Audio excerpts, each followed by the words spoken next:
So where do you keep your driver's license? I keep mine in my wallet too, which is the same as most of you.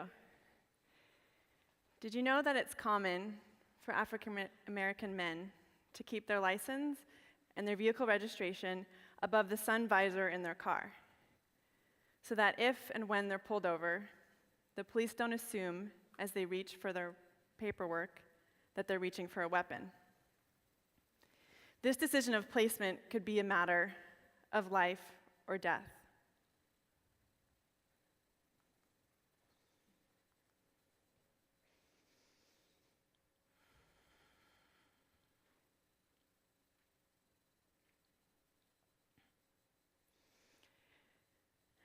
How does that make you feel when we talk about race? I'm assuming about 5% of us have been to a protest recently. Maybe another 15% have posted about it on social media. And the rest of us feel some combination of guilt, fear, or confusion. If I'm honest, race is pretty uncomfortable for me to talk about too. And I have a career in diversity and inclusion. I grew up in a town called Rockland, which is 83% white.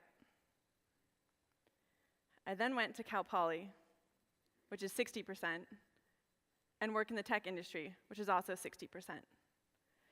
I've always been part of the majority and never had to think about my race in the context of where I live, where I study, or where I work. I've had the privilege of not having to think, or even think once, about where I put my license.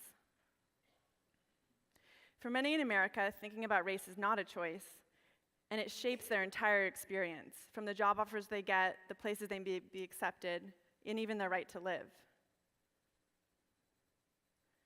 Even if we don't think about race regularly and feel uncomfortable talking about it, it affects us.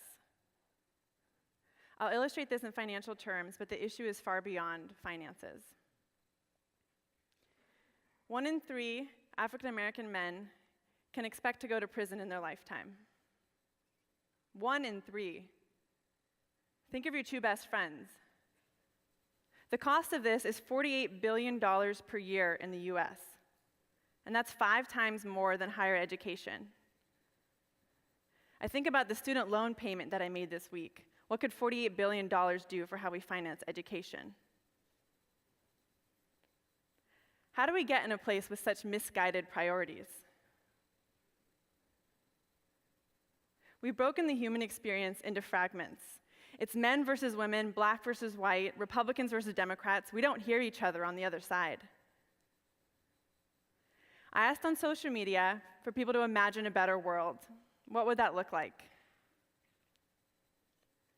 I imagine a world where it's not a surprise where women are CEOs. I imagine a world where gun violence isn't a daily occurrence. I imagine a world where disagreeing with someone doesn't mean you hate or fear them. I imagine a world where all lives truly do matter. What would it take to create a future like this? After leaving Cal Poly, I started working at a little company called Apple.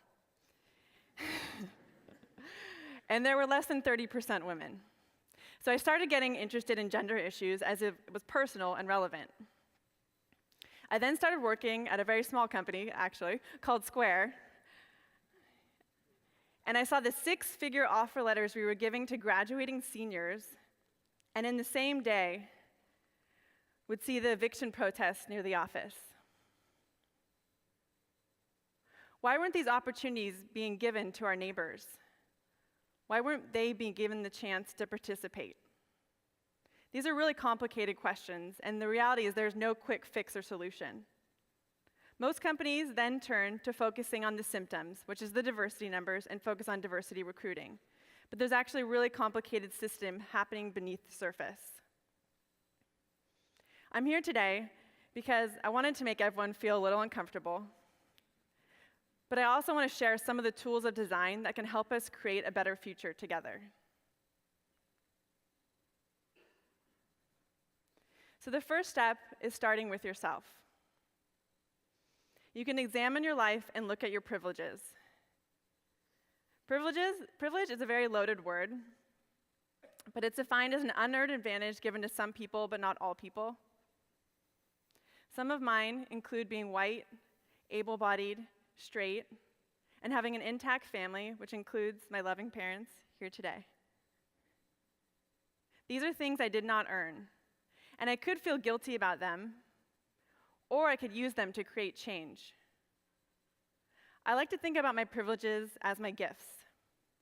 The more privileges you have, the more cards you have to play with, and the more you can do them on behalf of other people. I want to shift the perspective of feeling guilt and sorrow about privilege and move it into a place of empowerment. You have a seat at the table when you have privilege, and you can create more change in the system. An engineering manager named Eric Burke, I worked with at Square, became one of the biggest allies in the company. The turning point for him was when he saw the research that African Americans were just as likely to be biased against African Americans as whites were. When he removed guilt from the equation, he started understanding the issues and moved into action. And over the course of 6 months, he designed and led an unconscious bias workshop for all hiring managers in the company. He then went and looked systemically at every part of our engineering interview process and designed solutions to actually improve it. And then he built the most diverse engineering team in the company. Over the course of that period, we doubled the number of African American employees in the company. This was only possible because he stepped out of that fear of guilt, started learning about the issues, and moved into action. He started understanding his place in the system. We all have the power. We all have a voice and a place in the fragmented systems around us. The second step is getting out of your comfort zone. So I do a lot of races, and a quote that we use in sports is get comfortable with being uncomfortable. If you've ever done a half marathon or marathon, you know that during the training and the race, there's going to be a lot of very painful moments, and it's going to be uncomfortable. And then the second you cross the finish line, you realize it was all worth it. We have to step into that discomfort with things like race and privilege.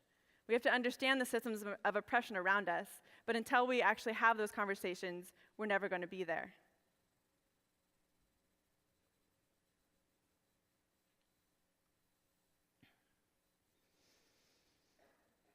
I stepped into the discomfort, and I quit my job at Square in August. I went back to school to study interaction design with a focus on social impact. I left Square because I found that the solutions to inclusion weren't there, and we were focusing on the symptoms of the diversity numbers and not the systems that were causing it in the first place.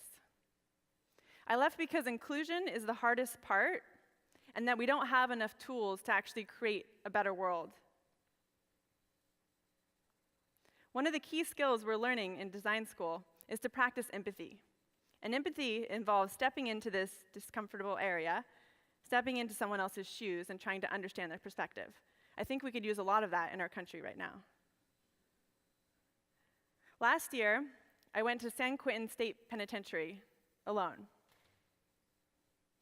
I went there because there's an amazing program there called The Last Mile, and it teaches inmates technical coding skills and entrepreneurship and prepares them for the transition after prison. I had all these preconceived notions about what prison and prisoners would be like, mostly from the media, and nearly all of them were shattered. I actually felt more similar to the inmates than different, which was surprising to me. One of them was practicing his TEDx talk. Another was planning his run at Mount Tamalpais. They were learning to code just as I was learning to code, and we were all imagining a better world where technology could be used for good. I got to understand a lot about the human beings behind the numbers that day, behind the 1 and 3, and the sad story of their life that caused them to their current reality. And I started thinking, what can we do to start changing the system around this of mass incarceration, changing the laws and infrastructure? What can we do to keep the parents at home so that their youth don't follow in their footsteps? That's why I'm here today. We're all an essential part of this system. And the third step is solving for the system and not the symptoms.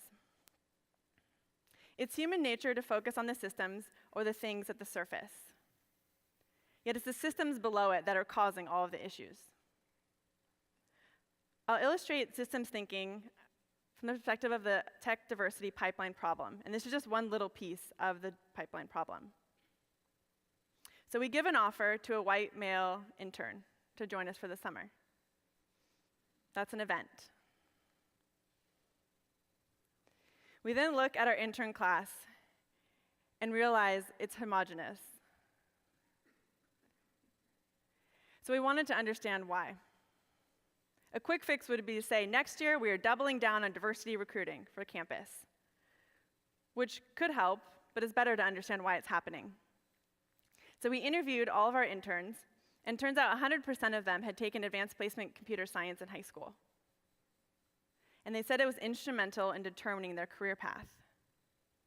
So we said, okay, let's see what we have in San Francisco. It turns out there was only 2 high schools in San Francisco that offered APCS out of dozens, which was surprising given the Bay Area's technical focus.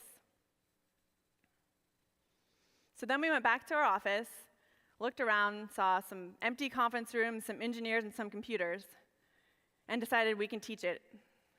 So we worked with the school district to build a 9-month after-school APCS course for local high school girls. And we opened it up to Square employees who wanted to learn how to code. All of the high school girls are now enrolled in computer science in college, and one of the employees actually went back to school and is an engineer at Square. This was possible because we understood the infrastructure that was operating beneath the surface. The last phase of systems thinking is the mental models, or beliefs and values. They're the things that determine the infrastructure that we build and thus the events and the trends that happen above. In this example, if you were to close your eyes and imagine what an engineer looks like, my guess most of you would think a young white male. We need to kind of start shifting that perspective to include other types of people, because if you don't fit that category, it's hard to actually live that reality. We can start solving some of these issues if we address the lower levels, the infrastructure and the mental models that are causing the systemic oppression that we're in today.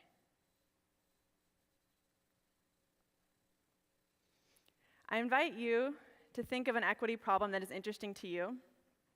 It could be something like gender discrimination, it could be age discrimination, it could be affordable housing. If you find an organization and go to an event, you can start learning about some of the issues.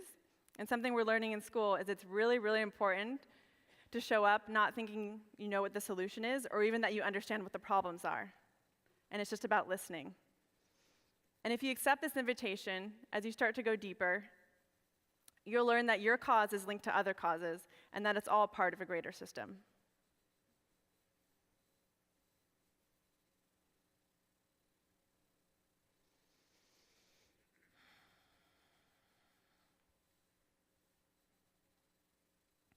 I would have never imagined, when I was a student at Cal Poly, that I'd be in front of you here today talking about race, privilege, and design.